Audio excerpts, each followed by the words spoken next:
Mucho gusto a todos, gracias a todos por la invitación. Quiero agradecer a la Universidad Mariano Gálvez por esa distinción de haberme invitado, también a los estudiantes Lourdes Serrano, Brian Lucero, Diana García y Douglas Velázquez, pues, por hacerme parte de esta actividad científica cultural.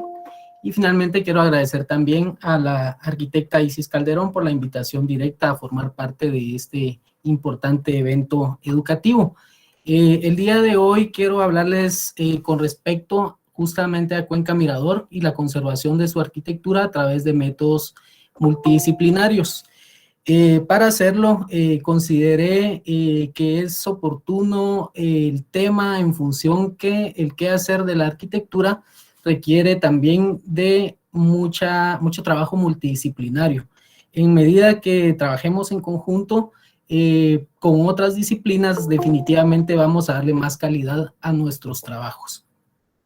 Para ello es importante resaltar que cuando hablamos de la Cuenca Mirador y de todas las ciudades que están asociadas a la zona, pues son ciudades demasiado importantes y estamos ante una de las 5 civilizaciones fundadoras del mundo.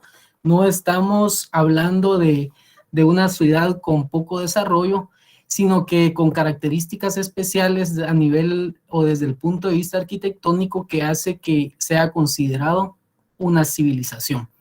En este sentido, anoto por acá algunas de estas características arquitectónicas que son fundamentales como para considerar a la zona con un alto valor tecnológico que se desarrolló y nos está cambiando definitivamente la forma de estudiar las culturas antiguas.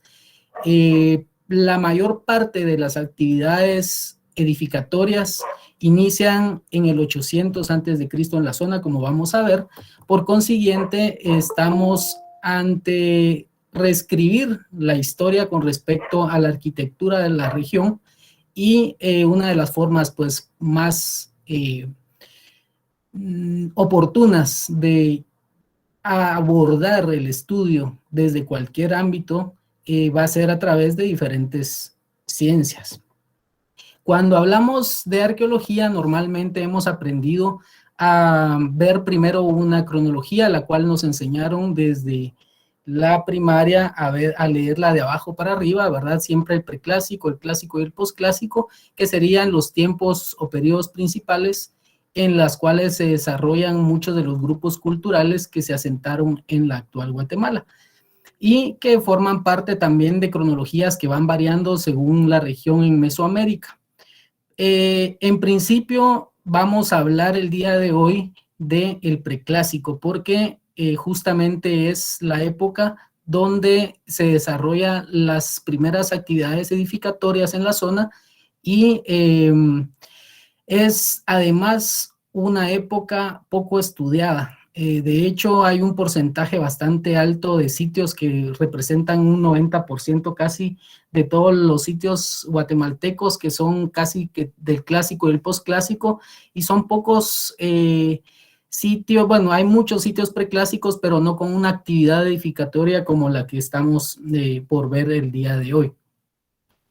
Cuando hablamos de sitios muy tempranos o muy antiguos, tenemos que pensar siempre en el Golfo de México, tenemos que también pensar en las costas de Chiapas y costa sur de Guatemala, un grupo de ciudades muy importantes al norte de Petén y sur de Campeche, pero también en Mérida, ¿verdad? Algunos grupos pequeños dispersos que también tienen una actividad fuerte para el preclásico, al igual que en Belice. Esto es muy importante anotarlo porque finalmente estamos ante una arquitectura de la época, la cual cuando lo abordamos desde un tema o diferentes temas o ciencias, va a ser importante como lo veremos más adelante. Dos términos que me llamó mucho la atención traerles a colación el día de hoy son estos dos. justamente por lo siguiente. Creo que es notable resaltar en el primero de ellos el hecho de que la arquitectura transforma el entorno, transforma la realidad y está totalmente vinculado con las sociedades definitivamente, porque son para ellas para las que sirve o las que están vinculadas con ese mensaje que está dando la misma arquitectura. Entonces, esto es un tema fundamental, al igual que este otro término que me gustó bastante, que dice, la arquitectura tiene que ser un objeto de nuestra memoria. Cuando evocamos, cuando conjuramos la memoria para hacerla más clara, apilamos asociaciones de la misma manera que apilamos ladrillos para construir un edificio. El tema importante aquí es justamente esa memoria que es una forma de arquitectura, ¿verdad? Hay una construcción que podemos ver a nivel de la arqueología, cómo se va repitiendo como una memoria histórica asociada directamente a la arquitectura. Cuando pensamos justamente en sitios arqueológicos, lo primero que nos viene como referente guatemalteco que tenemos para la arquitectura prehispánica es justamente Tikal. Y no es para más, ¿verdad? Es una ciudad preciosa que tiene grandes características y que pues le ha dado la vuelta al mundo por su belleza. Lo cual, cuando pensamos en Tikal desde el punto de vista preclásico, obviamente tuvo, pero no tuvo un desarrollo arquitectónico para esa época.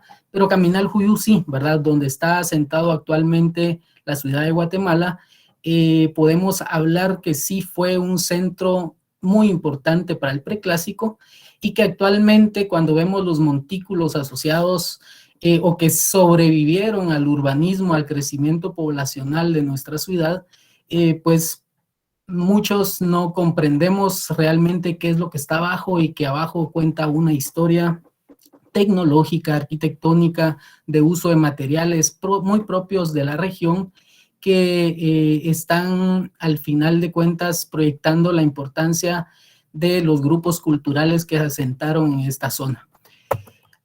Cuando pensamos en Caminaljuyu, en realidad fue una ciudad urbanísticamente bastante bien planificada, con recursos naturales que lo hacen ser un sistema. Era un sistema completo cultural y natural, el cual estaba conviviendo pues en un momento de la historia muy importante desde el preclásico.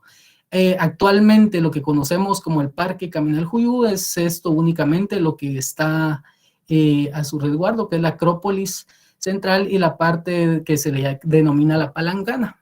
Todo lo demás, ese sistema fue fracturado, fue demolido, fue destruido para darle paso al nuevo uso de nosotros en la ciudad, ¿verdad? Una nueva historia asentada sobre este valle.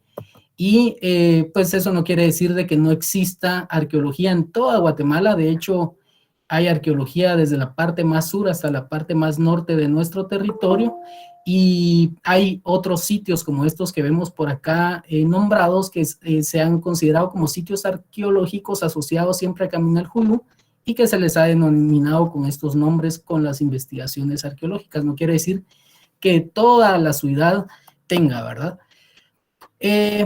Esto viene a colación a materiales, como pudimos ver, y también a la ubicación geográfica. Cuando hablamos de ubicación geográfica y queremos definir dónde está actualmente Cuenca Mirador, pues definitivamente eso va a determinar en mucho, como ustedes saben, como arquitectos o futuros arquitectos y público que nos observa el día de hoy, es que el ser humano siempre se adaptó a las condiciones naturales de su entorno y esto hizo al final que aprovecharan los recursos que estaban a su alcance, todos esos recursos naturales, que era la materia prima para poder representar y proyectar su desarrollo y grandeza, que en mucho está vinculado directamente con la arquitectura.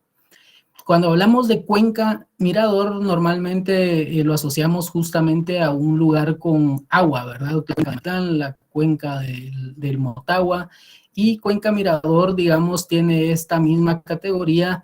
Es una cuenca bastante antigua, de hecho, el nombre se lo han designado muchos investigadores geólogos que han definido esta zona como una cuenca, o lo que sobrevivió o sobrevive al día de hoy de una cuenca. Entonces, toda esta región es la que se ha estudiado durante 40 años, ha sido bastante tiempo en el que se ha venido investigando, y de una forma más intensiva a partir del año 2003. Las partes grises que ustedes pueden observar en esta imagen son en realidad bajos pantanosos, cibales y aguadas actualmente. Entonces vemos que hay una gran cantidad de áreas donde se acumula en época de invierno agua, pero es interesante para el estudio de la arqueología porque actualmente estos lugares están totalmente secos en época, no todos, hay algunos que sobreviven todo el año, la mayoría están secos y solo es en época de invierno que se llenan. Entonces, ¿cómo una civilización pudo haber sobrevivido en esta región si no hay la cantidad de agua necesaria todo el año como para poder tener un desarrollo y una monumentalidad como la que estamos hablando? Esos son parte de los estudios de investigación arqueológica, y he ahí uno de los motivos importantes por qué el trabajo de la arqueología debe ser multidisciplinario. Pero pues parte del mensaje o de la plática que yo tengo preparado para ustedes es hacerles ver que indudablemente si solo hay arquitectos el día de hoy, si dentro del público hay ingenieros o hay de otras ciencias, casi todas las materias y las ciencias están vinculadas unas con otras. Es inevitable y es ridículo, es tonto y inaceptable al día de hoy que no sentemos sobre nuestra materia o sobre nuestra ciencia otros estudios que complementen desde otros criterios que nosotros no manejamos en la comprensión y el estudio de un tema en específico. Cuando vemos desde el aire cómo es que estos bajos pantanosos sobreviven y están conviviendo con todo este entorno que se recuperó después de los asentamientos de tanta población en esta zona desde el preclásico, esto es lo que vemos, muchos bajos, aguadas y cibales, que son los que uno debe de, en muchos casos, cruzar, en algunos casos cuando estamos en época de invierno y son las investigaciones arqueológicas, esto es lo que se vive. De hecho, en esta imagen pueden ver en la estrella que ven al lado izquierdo, es un pueblo que se le conoce como Carmelita. Carmelita existe desde hace 100 años y es un pueblo que se ha dedicado al chicle, se ha dedicado al chate y lo exportan, ¿verdad? Porque el chate es bastante codiciado en Estados Unidos, en otros países, para poder utilizarlo como parte de arreglos florales, entonces sale mucho del país, pero en época en el que el chicle era el fuerte, pues este era uno de los motivos principales por qué existe Carmelita al día de hoy, y es el último pueblo habitado antes de emprender un camino de 2 días para poder llegar a Mirador. El primer día llega uno a esta parte que se llama Tintal, y el segundo día llega uno hacia el Mirador.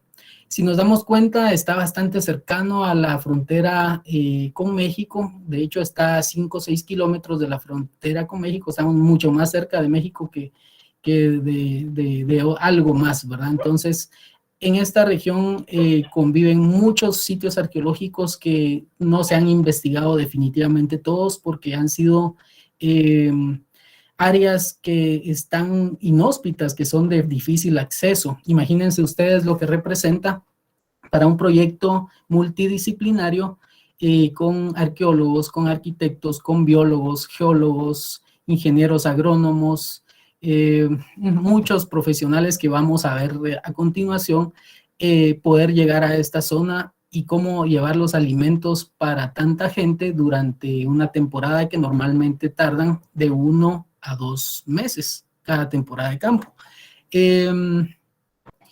Normalmente se hacen 2 temporadas al año. Una es en época de invierno, en junio, julio, y la otra normalmente es una temporada pequeña donde el equipo de la unidad de conservación y restauración, siempre por la misma necesidad del trabajo que hay para poder atender a los edificios, es necesario estar en las 2 temporadas de campo, y esa normalmente tarda no 2 meses, sino que 1.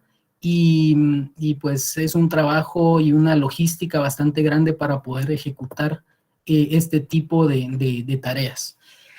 No todos obviamente están dispuestos a hacerlo, porque es, como bien dice el doctor Hansen, se necesita bastante o un poco de locura para poder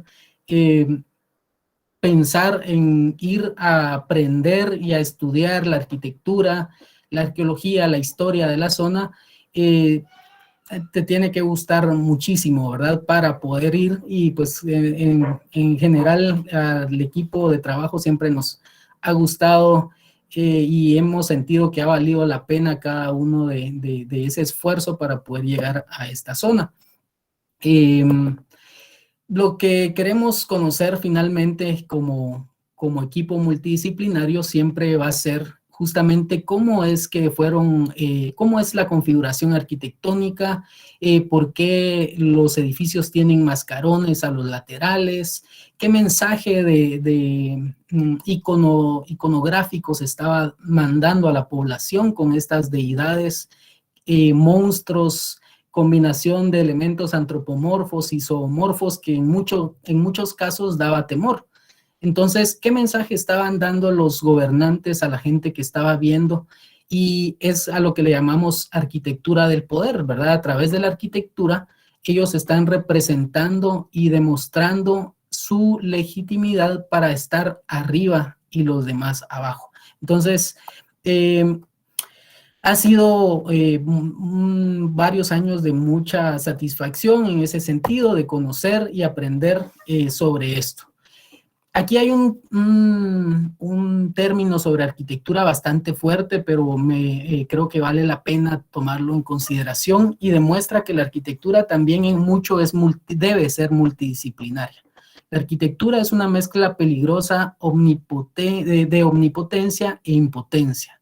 La incoherencia, o más bien la casualidad, es lo que sustenta la carrera de todos los arquitectos.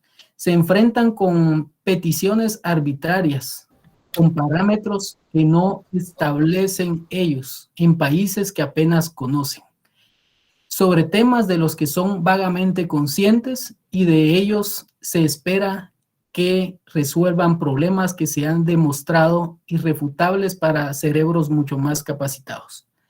La arquitectura es, por definición, una aventura caótica. No hay ningún campo determinado que genere la arquitectura, sino que se trata de una interrelación de muchas actividades que se fusionan de una manera en la que no se puede determinar si se trata de un campo o de otro. Me parece sumamente interesante desde el punto de vista de la filosofía de la arquitectura también, porque nos habla de cómo es que estamos haciendo arquitectura, qué arquitectura vamos a hacer. Nos están pidiendo un tipo de arquitectura. ¿Qué tipo de arquitectura le pidieron a los arquitectos de la época? Ellos la diseñaron, se las definió alguien, ¿verdad? Todas esas preguntas, normalmente salimos con más preguntas que respuestas, pero eso es parte del qué hacer de la investigación, ¿verdad? Y para lograr entender la configuración arquitectónica de una ciudad, como vemos aquí el mapa de la ciudad del Mirador, podemos tener hipótesis del uso residencial de estos edificios, cuáles eran para uso administrativo, ceremonial, astronómico o ceremonial conmemorativo. Pero, ¿cómo es que están utilizando de forma inteligente los espacios conviviendo con esta arquitectura? ¿Cómo es que están esos patios, verdad? ¿Cómo está la configuración del espacio para que tenga una armonía, que tenga un ritmo? Y esto solo lo logramos también a través de los materiales. Entonces vemos cómo la arquitectura y la arqueología tienen mucho que ver, porque en muchos casos entendemos la funcionalidad de los edificios a través de los materiales mismos que estamos encontrando en cada lugar. Cuando vemos esta ciudad, nos damos cuenta entonces que cuando hablamos nuevamente de Caminaljuyu, estamos ante un sistema que debe ser entendido no solo desde la arquitectura, no debe ser entendido solo dentro de la conservación, no debe ser entendido solo a través de la arqueología, ni de la biología, tiene que ser entendido como un sistema complejo y completo, donde no fragmentemos la historia, ¿verdad? Donde tengamos todos los elementos para comprenderla. Así, pues a través de muchos gráficos de gran belleza, como los de Terry Routledge, se ha podido entender o imaginar cómo era la ciudad en su momento, cómo estaba configurada, dónde estaban las plazas públicas, dónde se hacían las ceremonias, cómo conectaba la calzada. El edificio grande que vemos al lado izquierdo es el complejo El Tigre, y cómo ve de frente hacia el gran complejo La Danta, ¿verdad? Y entonces nos permite entender a través del trabajo multidisciplinario y del trabajo de los artistas y ellos a través de los datos arqueológicos y arquitectónicos, cómo fue configurada la ciudad, cómo funcionó, y nos evita cosas como estas. Por ejemplo, aquí lo que vemos es este mismo edificio que vemos del lado izquierdo.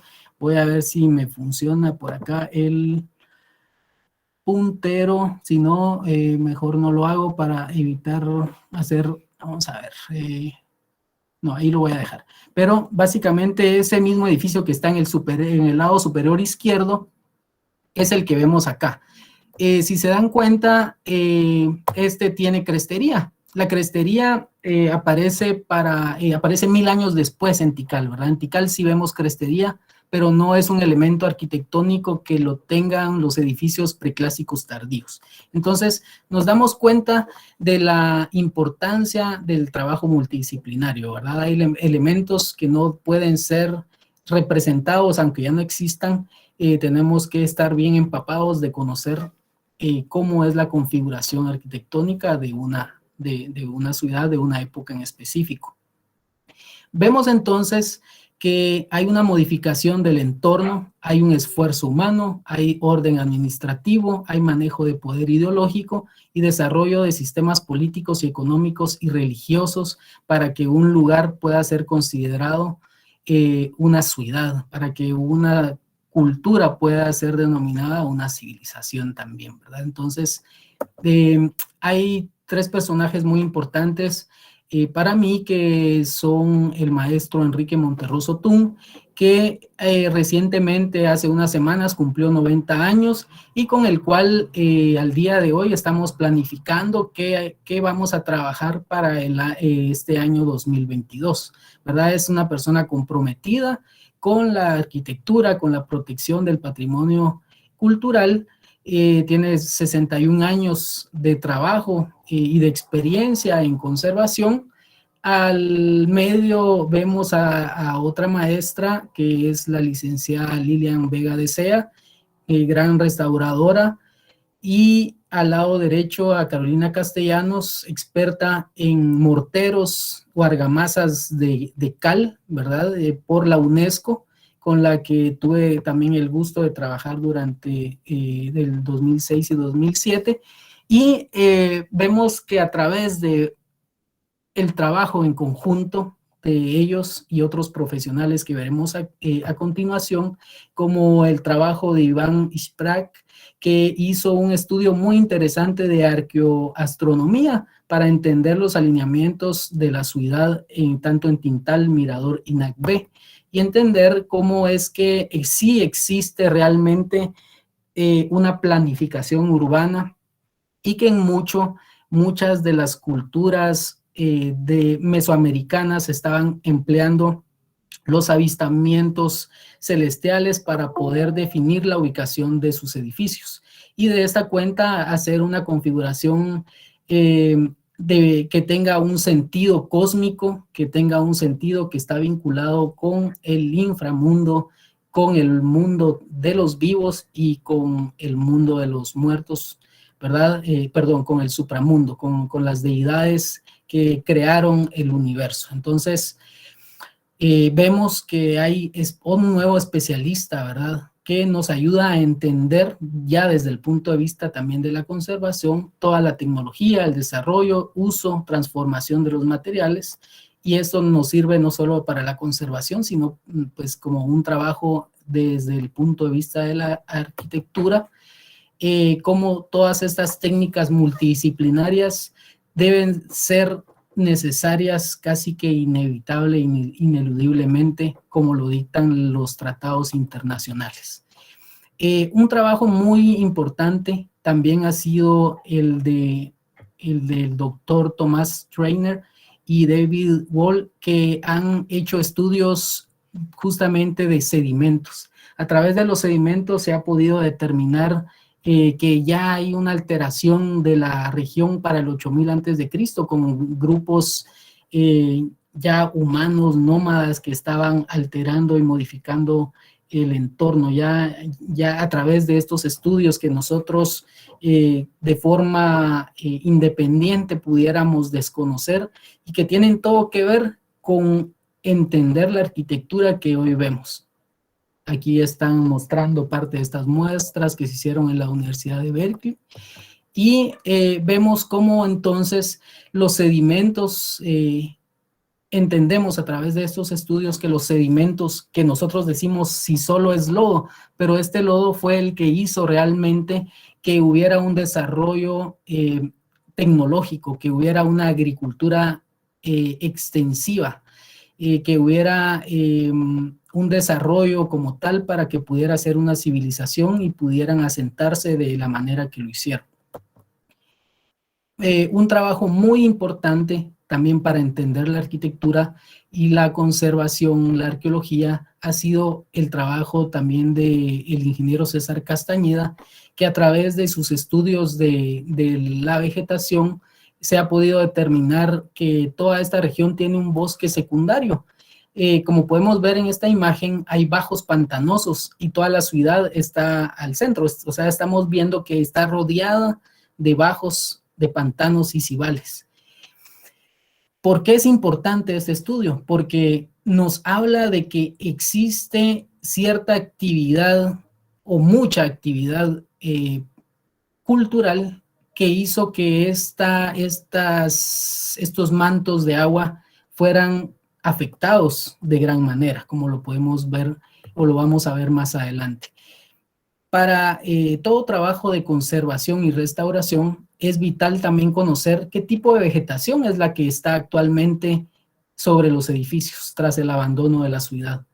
Si no trabajamos de forma multidisciplinaria con personas de gran expertise como el ingeniero César Castañeda, entonces desconoceríamos que estos bosques son secundarios, qué tipos de árboles son los que están creciendo, qué vegetación es la que está dominando la selva actualmente.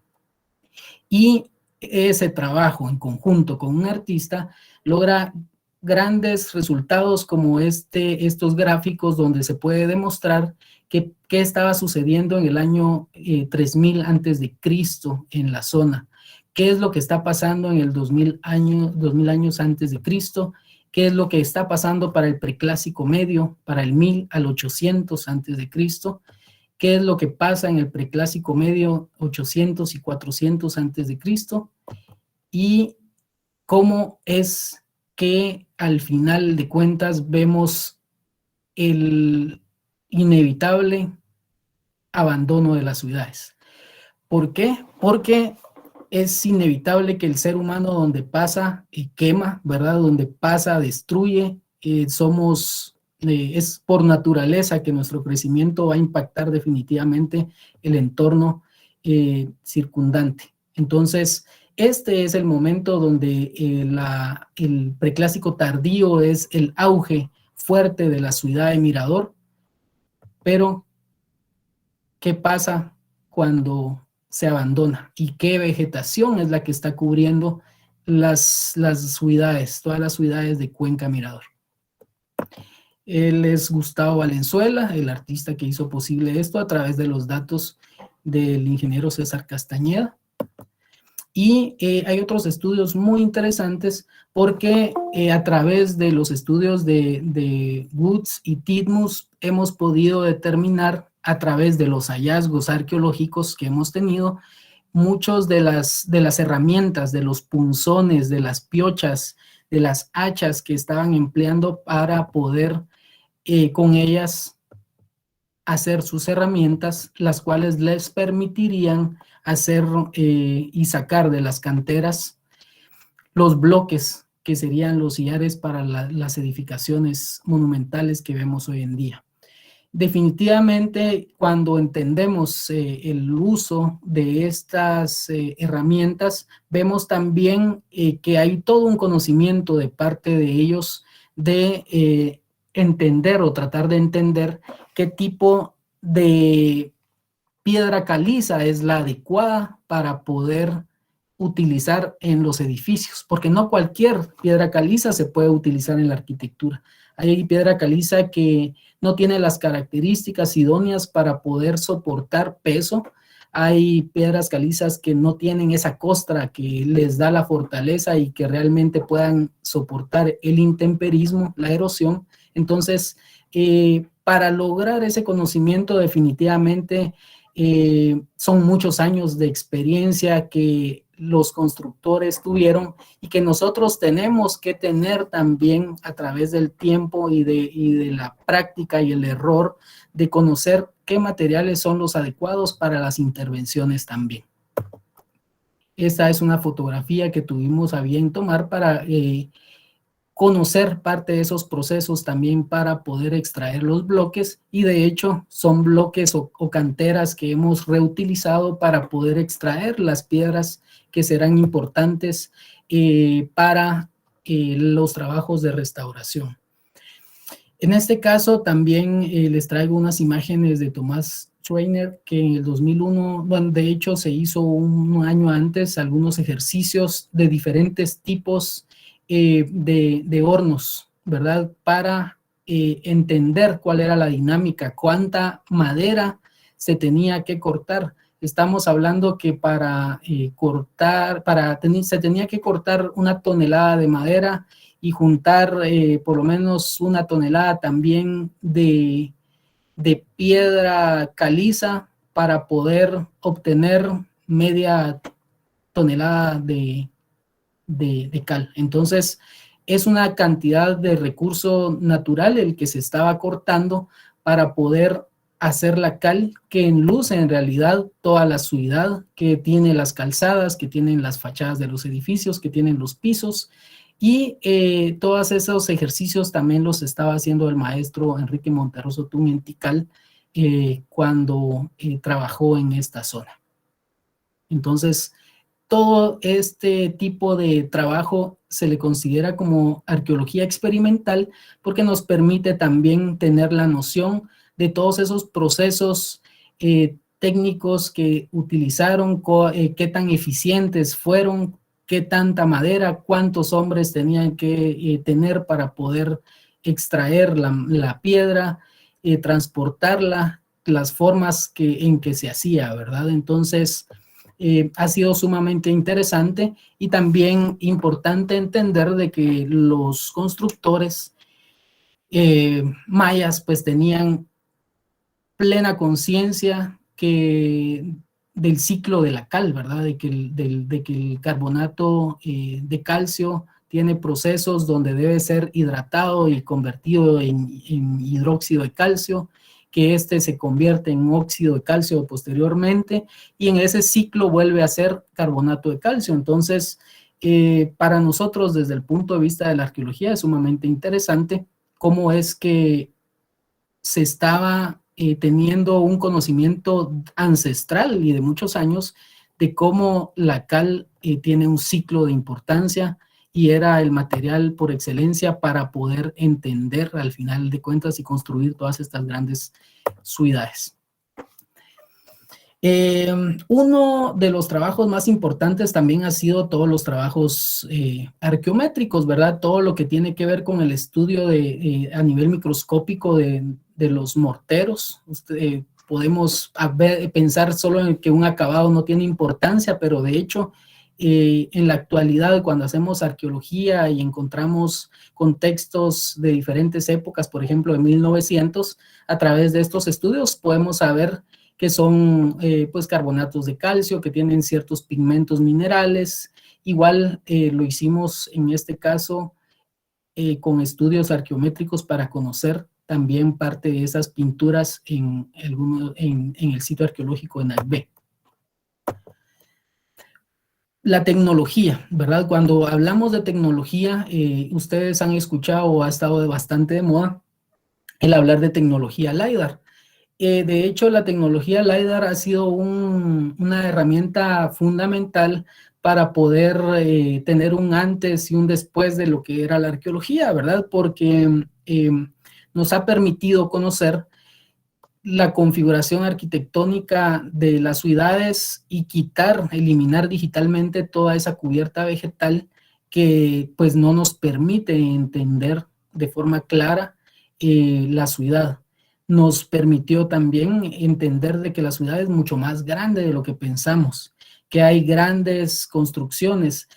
Todo lo que estamos viendo es la parte monumental, pero ¿dónde están todos esos asentamientos del pueblo? ¿Dónde está la gente que está construyendo estos edificios? ¿Dónde están las áreas de cultivo? Hay calzadas nuevas que se han podido identificar gracias al conocimiento de la tecnología LiDAR. Entonces, nos abre un panorama bastante amplio para entender de una forma increíble muchas cosas que nos hubieran llevado muchos años a entender.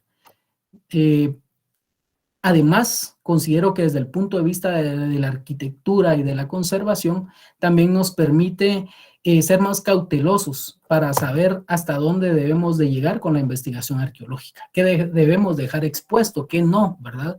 Entonces, vemos acá también algunas pruebas bastante interesantes que nos han permitido también a través de la arqueología y de la conservación experimental conocer o hacer pruebas de diferentes tipos de morteros para conocer su resistencia y llevarlos a una similitud con los morteros que los arquitectos y albañiles de la época utilizaron.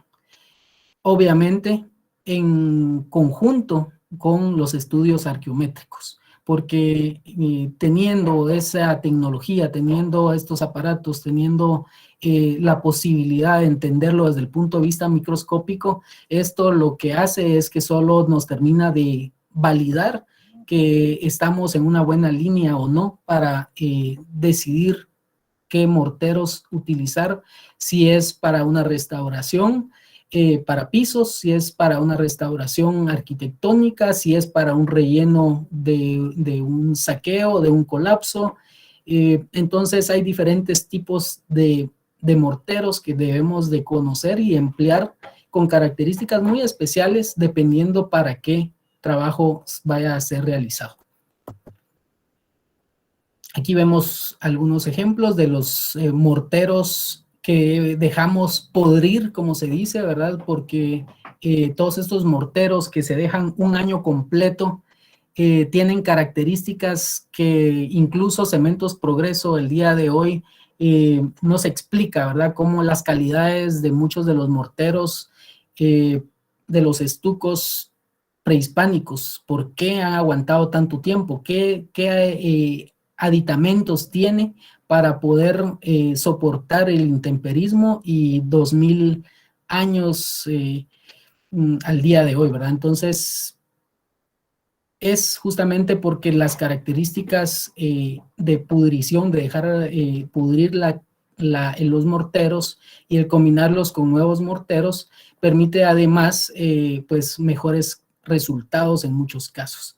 También hemos hecho pues algunas réplicas donde hemos podido a través de los trabajos interesantes del maestro Enrique Monterroso Tun conocer parte de los pigmentos que podemos utilizar para dar una mejor lectura, por ejemplo, a algún elemento con pintura o como un elemento cubriente al de la pintura original, dejándola en protección abajo y teniendo un elemento de sacrificio en la parte de arriba, como se le conoce normalmente, de sacrificio.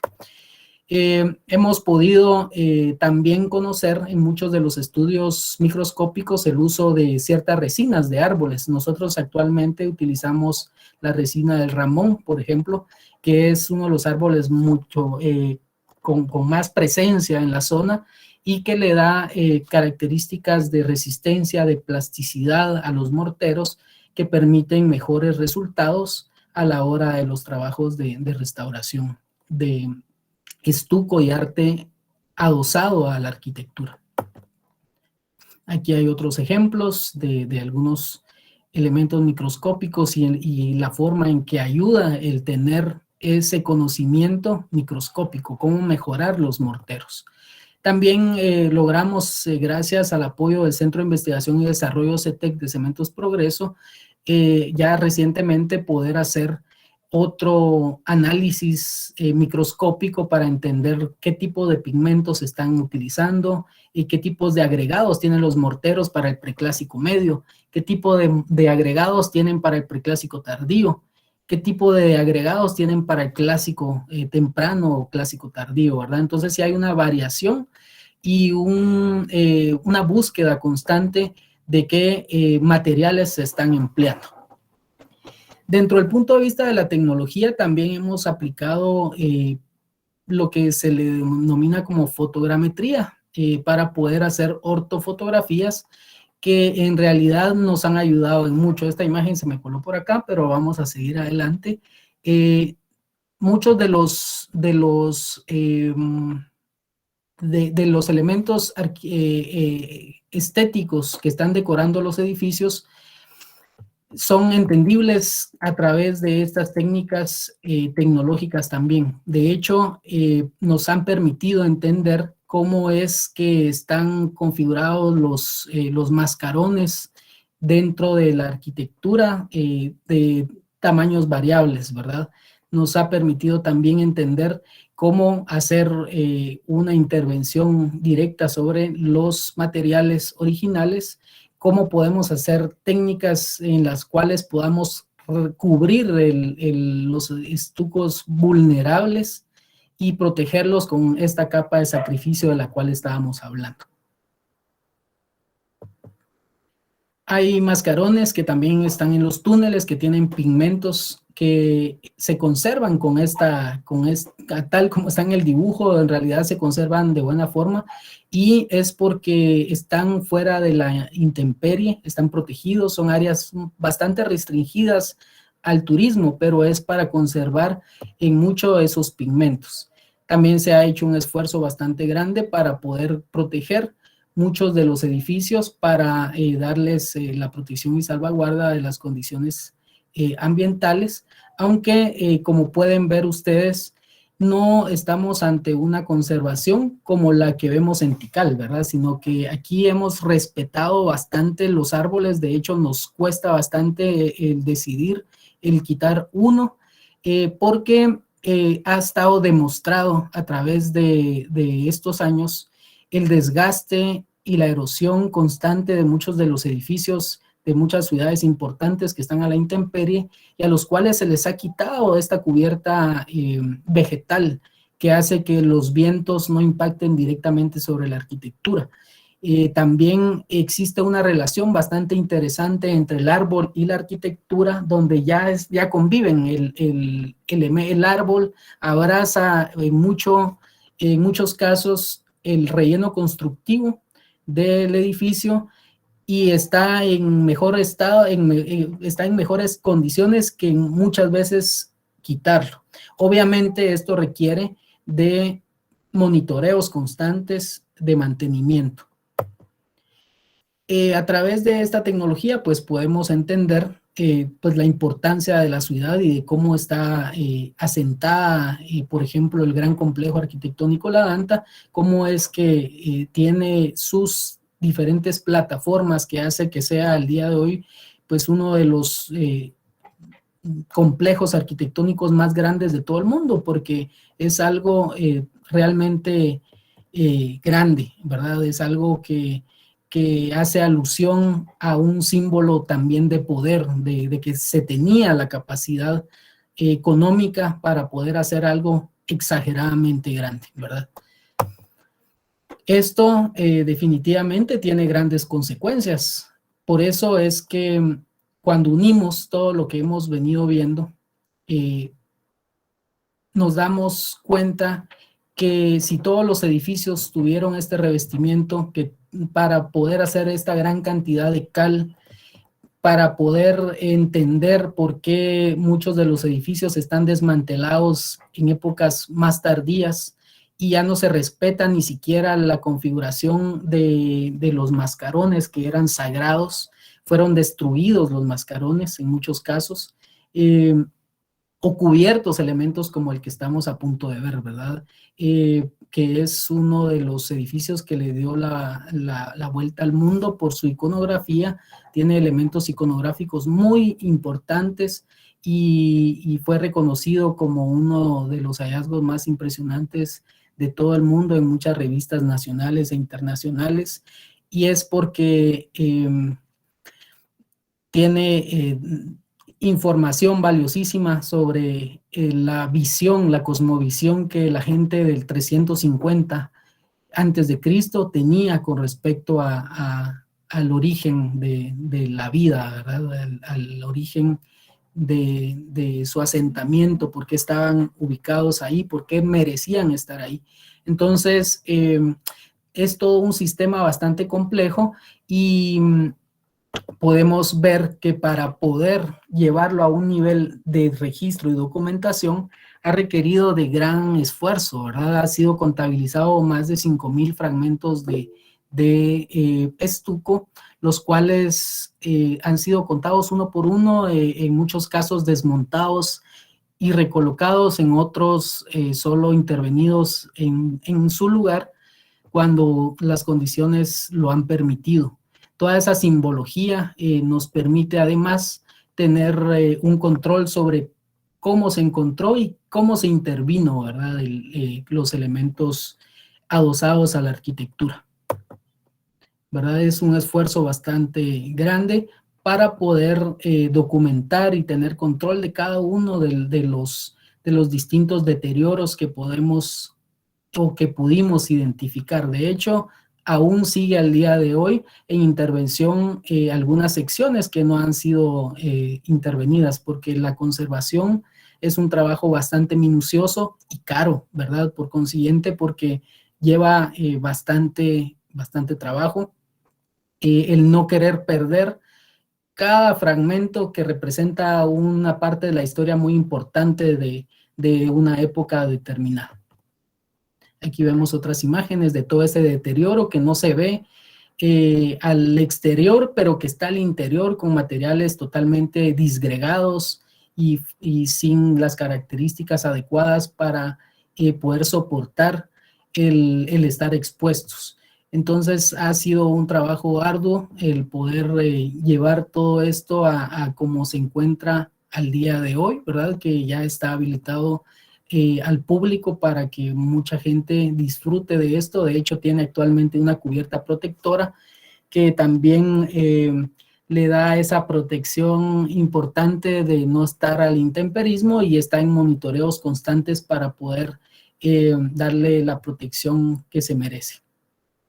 Algunos de los trabajos de consolidación con lejía de cal, varios de los trabajos que se han llevado a cabo para poder integrar los elementos que gradualmente y uno por uno a través de calcos como este que vemos acá fueron desmontados, donde se pusieron pines de piedra para poder garantizar la conservación de algún elemento específico, todo el proceso de documentación, las áreas donde habían pigmentos rojos, naranjas, negros, cremas, y la representación gráfica y por consiguiente multidisciplinaria, no solo desde el punto de vista artístico, sino también digital, para poder entender mejor la arquitectura y la conservación y la arqueología de la zona.